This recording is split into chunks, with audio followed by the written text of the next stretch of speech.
Welcome, welcome. Today, I want to dive into depth into the world of story, mindset, and belief systems. Now, I use all of these interchangeably, and my favorite is to just call it all story. They're stories that we are either making up or believing, or somebody has told us. And I call them all story. That's what I like. That's what's easy for me. That's what seems to be catching on in the world as well. So I'm going to use the word story from here on. Okay, so let's start with what is a story? What is a story and why do we care? Why do we want to address and look at our stories, our belief systems? Okay, so again, our stories are things that we make up and believe, or it could be something that someone tells you and you're believing it. It could be programming society is telling you and you're believing it. So, a story in essence is something that either you have told yourself or someone else has told you that may not be true. In fact, what I'm discovering is that no story is true. No story is true because it never shows us the entire picture. Never, never, never, never does a story show us an entire picture. It's kind of like this when you are putting a jigsaw puzzle together and you pull out one piece. Let's say you didn't have the box and you didn't have any pictures showing you what this puzzle was, what the picture on the puzzle was. And you pulled out one piece and you decided to make up some kind of a story or a belief system about what you thought this puzzle was from that one piece. This is what a belief is like. Is that even possible to tell what the whole puzzle is based on one piece? It probably depends on how big the pieces are, obviously. But let's say this puzzle is a 3,000 piece puzzle. Life is pretty intricate, okay? Life is pretty intricate, and we have human brains. And so rarely do we ever see the full picture of anything. I don't know if our brains can fully comprehend the full picture of everything because we are also spiritual beings, and this is a physical planet. So we basically in life will pick up one little teeny tiny puzzle piece of life, and then we think we've got something figured out. We think we know what the whole picture is. And then we run our life based on that assumption.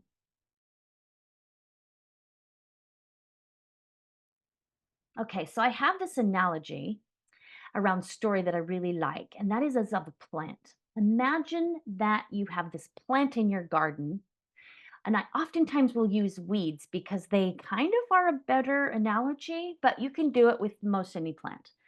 So, but imagine you're out in your garden and you're weeding, and you're like, okay, I'm pulling this weed and I'm pulling this weed, and it keeps coming back. The reason it keeps coming back is because there is a root to that weed that you're not getting.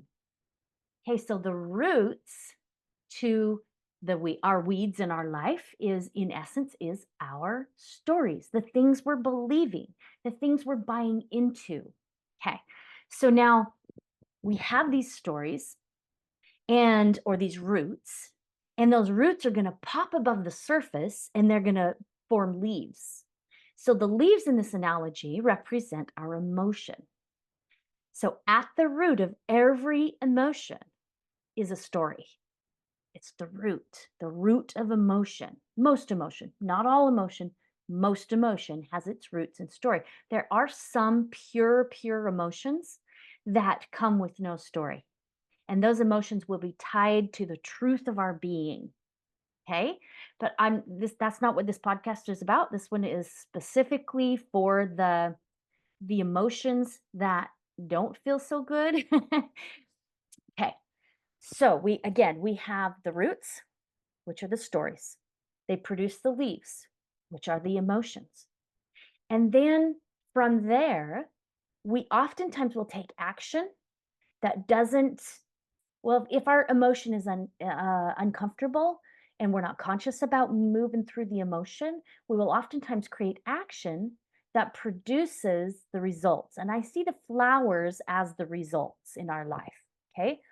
So if the story is a story that is limiting, that is really untrue, it is going to produce emotion, which is painful and uncomfortable.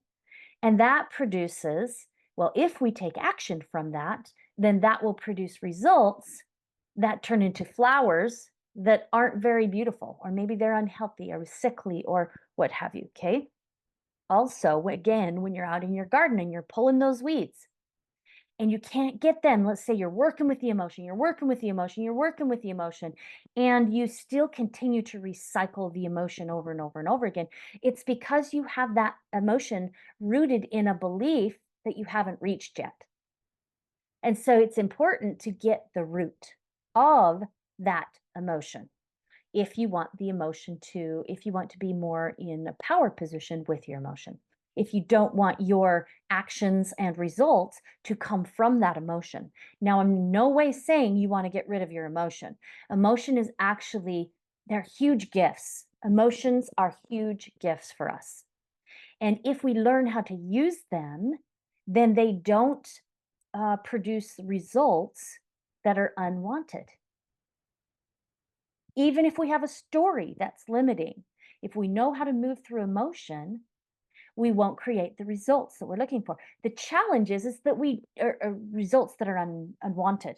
The challenge is that we also um, will recycle. We will recycle that emotion over and over and over and over and over and over again until we get to the story, until we begin pulling the story out. So, for an example, let's say you have a story that nobody loves you. You're just not a lovable person. Okay, let's say you have that story. Then you might produce you might produce emotion that leaves you feeling like worthless, unvaluable, and it might be a pit in your stomach. Okay, and you might have sadness around this. You might have frustration around this. You might have anger around this. Okay. And so then what happens is oftentimes we will take action from that place of feeling like we're not wanted, from that sadness. And we might do things that don't serve us, or we might say things that don't serve us. And then we produce flowers that maybe are unhealthy or deformed. And then as a result of that, of our results in our life not being what we think our results should be, we then recycle the story that there's something wrong with us. That's why no one really loves us. That's why I can't have the love, is because there's something wrong with me. And the flower or the result of our life proved that to us. But none of it is true. The story isn't true. None of that's true. So it's important to be able, if you want the results in your life to be enjoyable, working, then it's important to go to the story. Go directly to that story and begin pulling the story up, looking at it, unhooking that story from your psyche. So let's now talk about how stories are created. How do we create and come up with these belief systems in the first place? So, when we are little and born, we don't have stories. We don't know what this world's like. We don't have any concept of anything about it. And we come in with like a white page, an open slate. Our brains are in the developmental stage where we are absorbing everything we can possibly learn about this reality to survive. And part of that is our parents, our grandparents, our family, our friends, our loved ones, everybody all around us, society telling us things.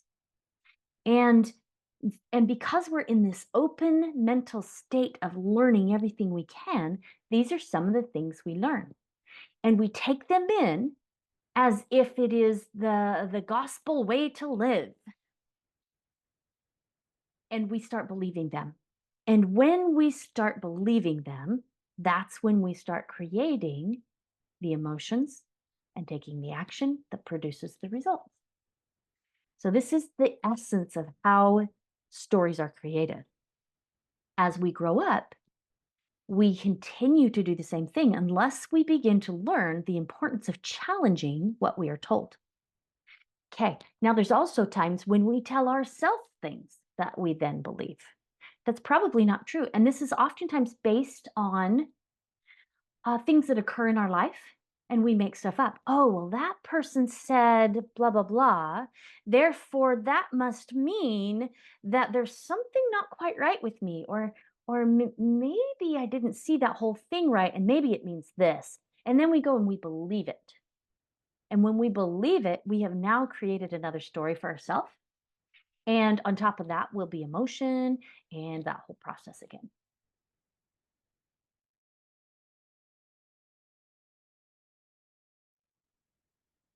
So, why do we create stories?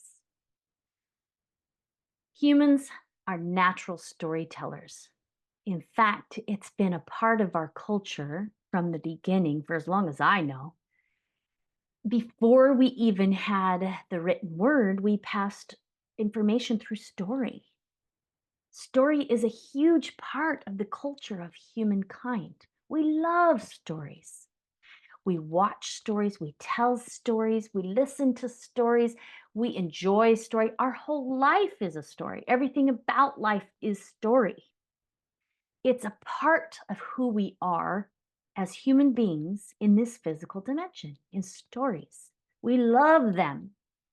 So we are natural storytellers. And this bleeds over into the kind of stories that we tell ourselves that aren't true, or the kind of stories that we choose to believe that aren't true. The only time a story can affect us, hurt us, cause us challenges in our life is when we believe them. So imagine if we're watching a TV show and something occurs in the TV show and it's like, it's a little painful to see, it's uncomfortable, and maybe you even shed tears. And yet you can get up from that TV show and walk away realizing it's not real. That didn't actually happen. And so there's a little bit of like a removing yourself from that because there's a part of you that knows this is just made up. So, but in life, we do the exact opposite. What would happen if we believed the TV shows were real? How would that affect us if we really thought what we were watching on TV was real? That would affect us in a whole bigger way. It's the same thing for our life. If we believe the stories that we are telling ourselves or that other people are telling us, we will create drama, pain, hardship in our life and we'll believe it. So, the key to unwinding and unhooking our stories is to recognize they aren't true. They never were true. The only thing that's been happening is that I've been believing they are true. And as a result of that, they have been causing me discomfort.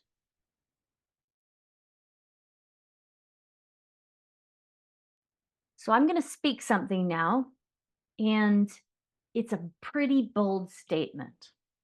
And that is that no story is true.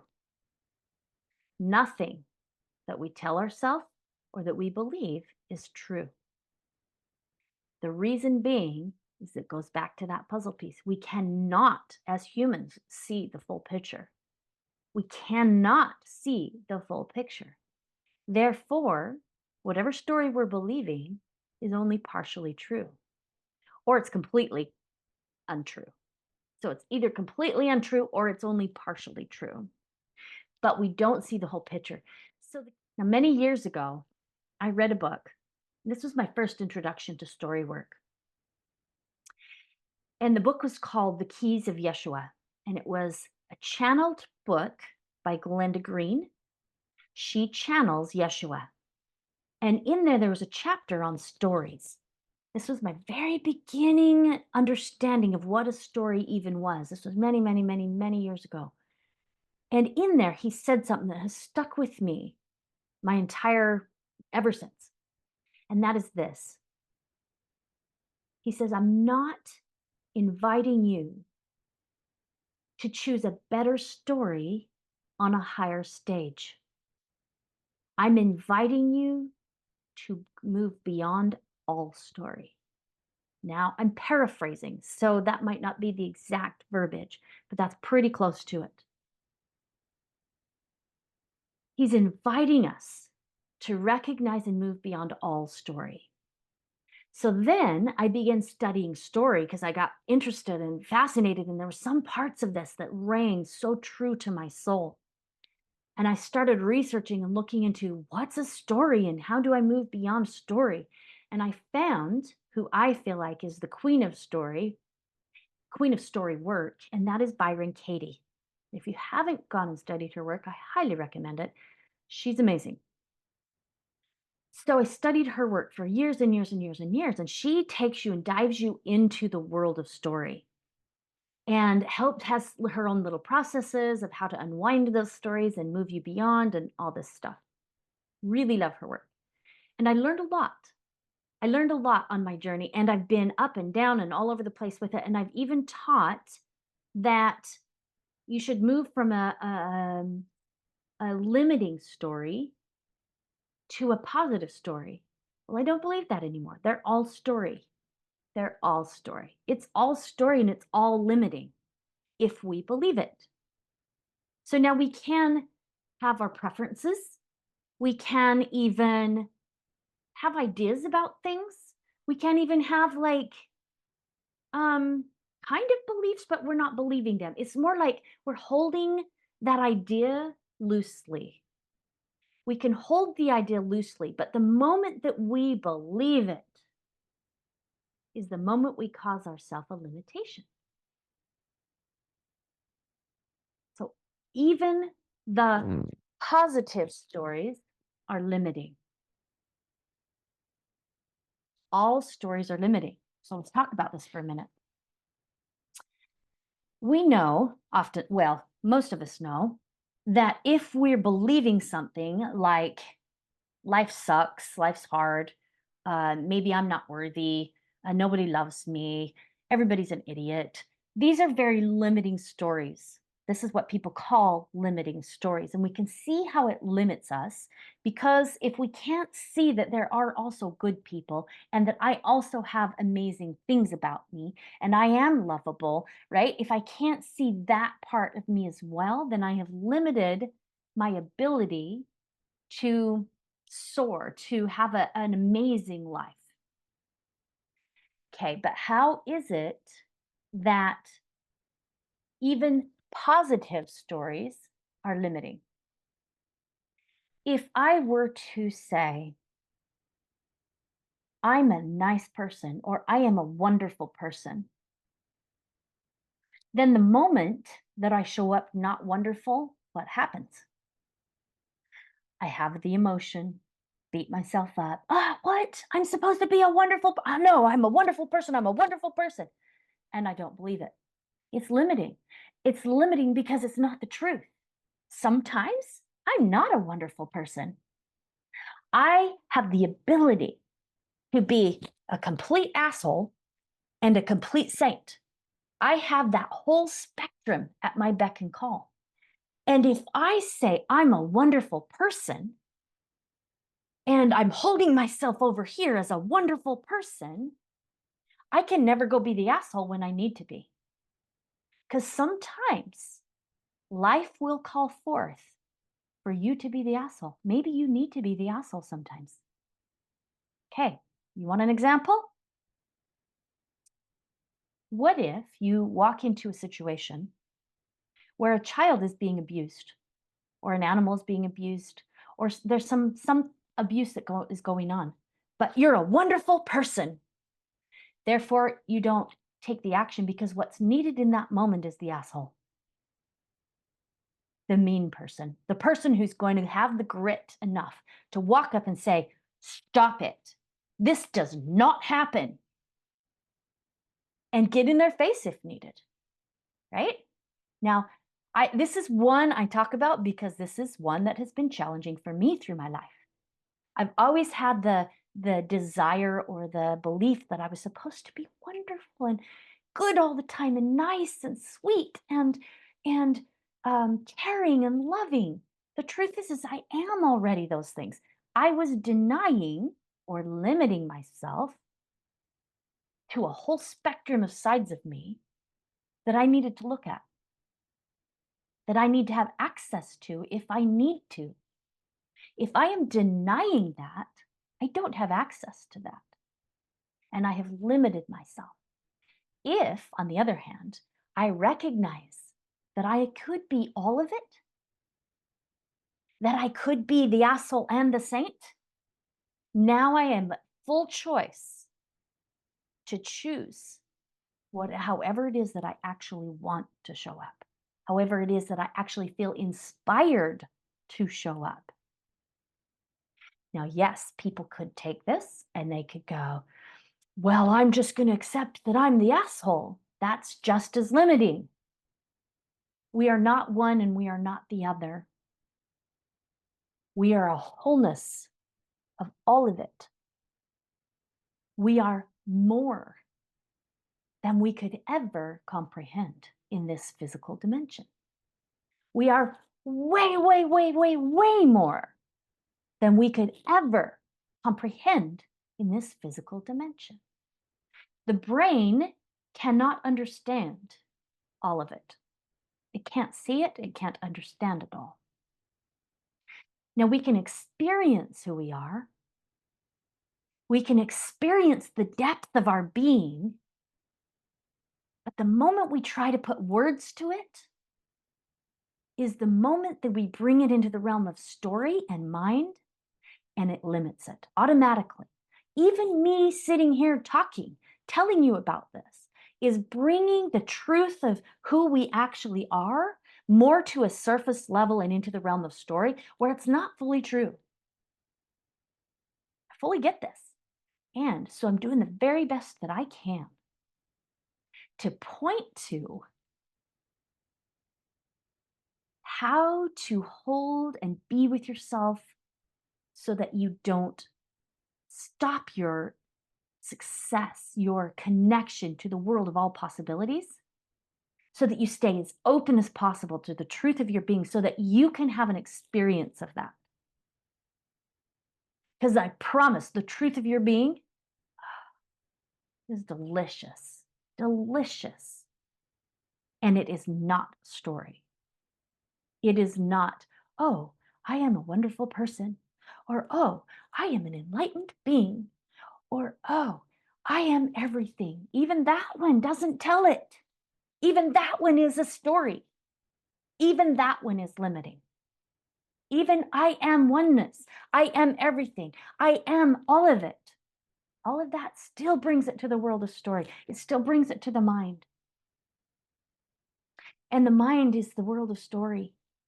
And it's only one little teeny tiny piece of the picture. The mind is important, but it's only one little teeny tiny piece of the picture, and it can never see the full picture.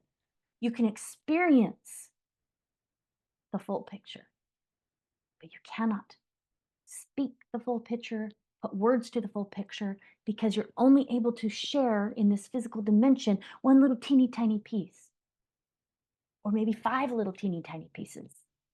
We don't get it. We have to experience it. And when we use verbiage, such as I'm wonderful, or I'm a jerk, or I'm this, or I'm that, and we start believing in these things, and we create this identity, we limit ourselves from experiencing the truth of our beings. There are no words that can express the truth of our beings, and when we try, we take it into the world of story. Okay, with all that said, it's also not bad. You're not bad if you go, I'm a wonderful person. I'm an asshole. You're not bad. It's not wrong. It's okay. You're okay. This is one of the ways we survive as humans is through story. That's okay. My suggestion, my invitation is to hold your stories lightly. Don't believe them. When they show up, You can go, yeah, I have a preference. I lean more towards seeing it that way, but you know what? I know enough to know that this probably isn't true either. And if you can hold your stories lightly, you will start releasing stories and belief systems about who you are and free yourself up to be able to enter into the world of all possibility. We have access to the world of all possibility, guys, all possibilities. And the only thing that's limiting us is our belief systems and our stories about what's possible.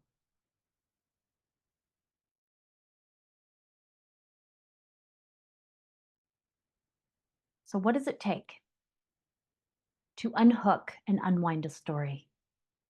What does it take? One of my gifts that I have that I'm so grateful for, and that is that I go and explore things. I study things, I look into things, and I practice things really big. I'm very committed to things that I'm practicing. And I take it into my own life and I go, oh my goodness, there's a simpler method. There's a simpler way for the world to understand this. And then I bring it to the world simplified. That's one of my gifts. So for all these years, I've been studying story and studying story and studying story, maybe 20-ish years, been studying story. And I'm now to the place where I'm able to give it to the world simplified. So my question is what's the simplified method or a simplified method? It's not the only method, a simplified way or method to unhook, unwind, and loosen the grip of a belief in a story. I would say you want to start with emotion. Emotion is probably one of the biggest things so many humans are running from. And there's no way you can get to the root if you won't face the emotion. It's like going out in your garden, and if you won't look at the weeds, how are you ever going to get the root? You got to go out there and you got to face those weeds, and you got to get up close and personal with those weeds. And you got to pull them up. And not only do you have to pull them up, you got to get down there and dig in the dirt and find that root.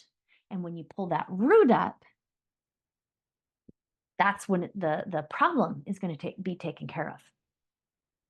So I'd say if you want to unhook your stories, you got to go get personal with the weeds, with the emotion. Okay, so let's talk about emotion. I have a whole training on emotion. It's a video training, actually, and it's like over 30 videos where I take you from the very beginning basics of emotion all the way through to the big ones, like how do you deal with anxiety? How do you deal with depression? How do you deal with the big ones, right? So if you want that program, please let me know and or I'll put a link down at the bottom and you can access that. And I'll give you a few pieces in here today. So emotion. First off, you got to stop seeing emotion as bad. Emotion is not a bad thing. It's a gift in your life. It's showing you where those roots are. If the weed never put leaves out, how would you ever know where the root was? So if you never had emotion, how would you ever know what you were believing? And what was causing so much discomfort in your life and results that were undesirable? You wouldn't. It's the emotion that shows you these things. It's the emotion that works you. It's the emotion that gets you willing to move forward in life and do something. It's that discomfort. They are huge gifts. So that's the first thing. Emotion is a huge gift. Start seeing it as such. It's a huge gift. Secondly, learn how to really listen, be present with your emotion. Emotion is very much like a child. They just want your attention. A child is, and they go, Mom, Dad, I need something. And you go, knock it off. I don't want to hear from you. Go away. You're bad. What's that child going to do? They're going to throw a fit, most likely. And if you still don't listen to them, if you still push them away, they are going to run and hide. And then if they still don't get their needs met, they're going to become destructive. And it's the exact same thing with your emotions. If you push your emotions away, if you're not present with your emotion, eventually they will create havoc in your life and you will destroy your life if you don't know how to be present with an emotion. So, an emotion and how you be present with an emotion is actually so simple, guys. It is so simple. It's just that we all or so many of us dislike discomfort so much that we avoid it like the plague. And we've been taught to avoid it. So there's that too. But if you will just observe the emotion, observe the sensation that the emotion creates in your body. So this looks like tightness, pressure, tension, twisting, turning, movement in the body. If you will just put your attention on that, rest your attention, observe it. Start observing all the little nuances that the emotion is creating in your body. That's like you listening to the emotion. That's like you going out in your garden and going, weeds, what gift do you have for me? Where are the stories? Show me what it is that I'm believing because this is how I free myself. Another analogy for this could be that the stories are your prison bars. And every time you find a story and unhook a story, it's like removing a prison bar. You are freeing yourself from your limitations. You're freeing yourself from your prison. Yay! And guess what? It's black in the room, and it's the emotion that shows you where the bars are. What a huge freaking gift. And emotions have bigger gifts than that too. Other gifts, maybe not bigger, other gifts for sure. And this is probably one of the biggest. They can show you what you are believing. They can point to it and go, hey, there's a belief over here. It's not serving you, it's limiting you. Hey, there's a bar to your prison over here. Come get it. Come get it. Come get it. And then we go, no way, I'm not looking at that bar. No way do I want to go over there. That's uncomfortable. I'll stay safe in my little prison. It's comfortable in this little prison. I might be limited and I might not have money and I might not have an amazing relationship and I might have a very unhealthy body, but it's comfortable in this prison and I don't want to look at that because that's uncomfortable. See the ridiculousness that we humans do to ourselves by not being willing to face emotion. Emotion is probably one of the most foundational pieces or keys that I could give anybody that could help them to free themselves from their own internal prisons and to step into the world of all possibility. Emotion. Start with your emotion. If you want to get to the story and start unhooking story, get familiar, get comfortable with observing the sensation of a story. I promise you, it's much harder to not face the story than it is to face it. Once you face a story, or excuse me, an emotion, once you face an emotion, it takes anywhere from 10 to 30 seconds to pass through your body. 10 to 30 seconds. Who can be uncomfortable for 10 to 30 seconds? Yeah, I can be uncomfortable for 10 to 30 seconds. All of us can. We all are powerful, amazing, strong beings. That's part of who we are. And we can look at emotion for 10 to 30 seconds. Now, that emotion has waves, and it might come, the waves might come more. And you might have to ride a wave, but one wave of an emotion is 10 to 30 seconds. And if you observe it and you can tune into that and you watch it, you'll notice it'll rise, it'll peak, it'll dissipate. And then you might have another one if it's something that's big. You might have another one that rises and peaks and dissipates. And you watch and observe that emotion. And then after a moment, you go, oh, wow, I feel quite a bit better. Great. What's the story? What's the story I'm believing that's causing that emotion? And here's where the gift is, guys. This is how you start recognizing the stories. Is this right here. Once you recognize the story, oh yeah, life sucks, life's hard. Oh yeah, my husband, he did da da da da da, and that was just rude of him. Life just is this, or people are just that, or what an idiot. Like once you discover the story, Then you can start challenging the story. And I suggest this one comes from Byron Katie and a few other people, and that is this to take this story and flip it around so that you look at the opposite of the story and you go, okay, if my story is that I'm just not like I just don't get love, right? People just don't love me. Or maybe let's take it one that's not quite as heated, like I just don't get the attention that I really want. I don't get the attention I really need. Okay, then you want to flip it around and you want to go, okay, the opposite of that story is that I do get attention. Okay, well, I really can't see that right now. So then you got to find for your brain a bunch of reasons or a bunch of examples of how you actually do get attention. And if you are willing to look here, I promise you will discover ways that you're getting attention. There's always, I've never once looked at a story and went, nope, nope, just can't find how that could also be true, right? You want to find the opposite of the story and take a look at how that could also be just as true as what you're believing. That's the beginning. That's the beginning of unhooking a story. That will get you going in a very big, big way with recognizing that the stories aren't true. The moment your brain can see a story isn't true, that's the moment it stops controlling you. And say that again. The moment you can see through a story, you see that that story isn't true. That's the moment that story stops controlling you.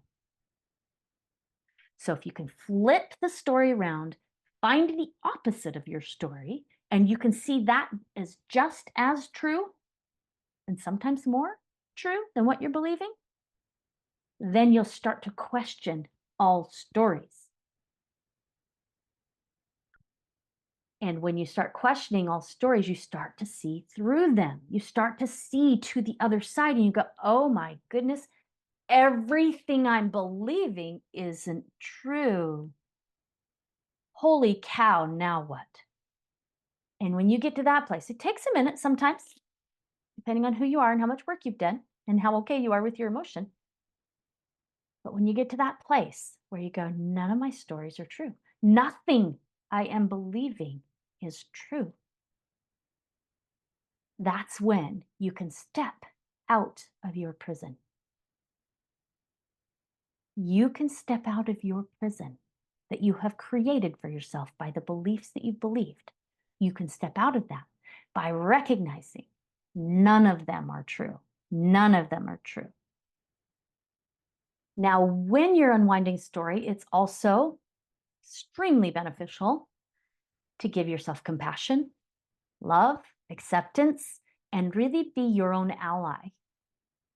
So let's give you another little example. What if you were in prison and you were trying to get out of prison, and every time you maybe found a prison bar in your dark little cell, somebody was there going, you're stupid. Why are you doing that? That's not right. You're never going to get out of prison. This is wrong.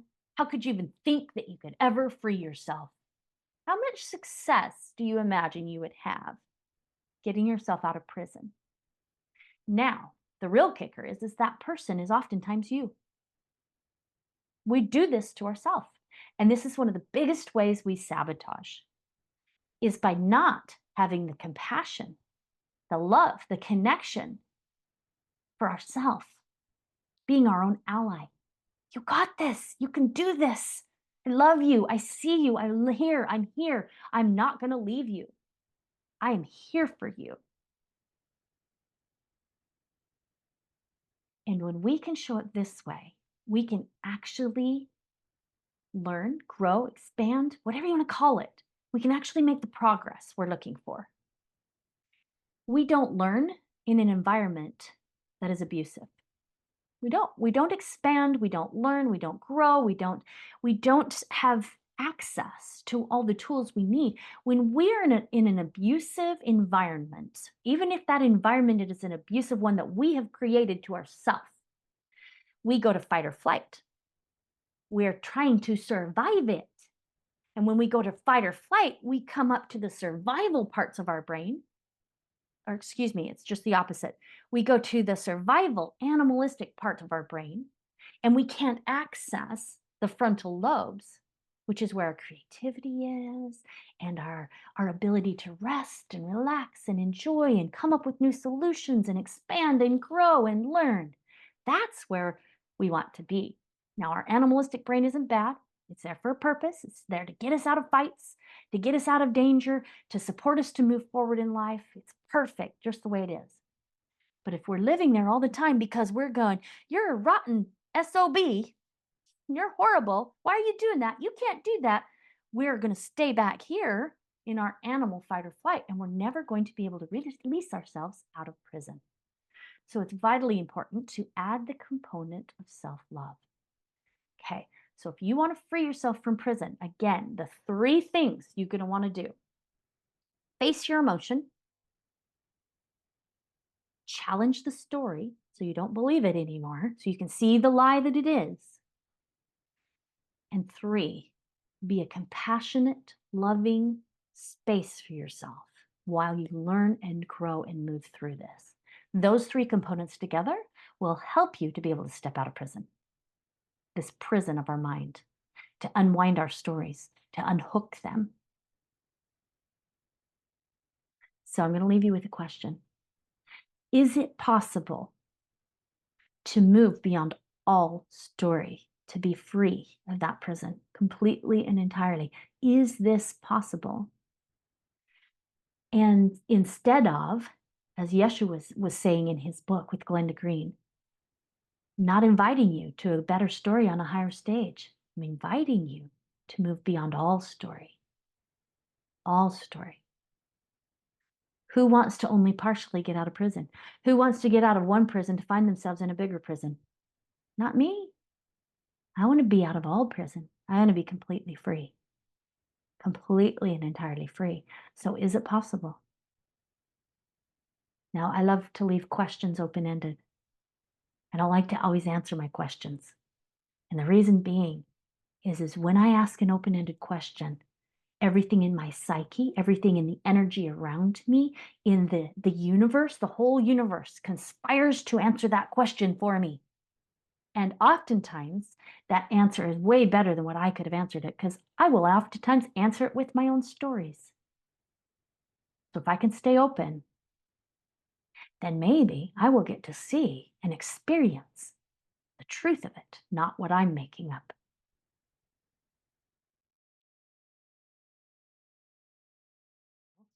So I have an offering that I want to give you. And that is that I felt strongly inspired to set up the month of August and offer free training on how to unwind and unhook your stories. And I'm going to give you my practices, my methods, all of it. I'm giving it all to you for free. There'll be like 4 Zoom calls as well as support. I'm doing this on Facebook, and you'll be with a group of other people who are all practicing this. So you'll be able to see their questions, get your questions answered, and get the support you need either on Zoom or in the Facebook group. So I hope you'll consider coming and joining us and learning how to move beyond your stories and removing some of those prison bars, if not all of those prison bars, from yourself and free yourself. So I hope to see you there. Thank you for joining me today.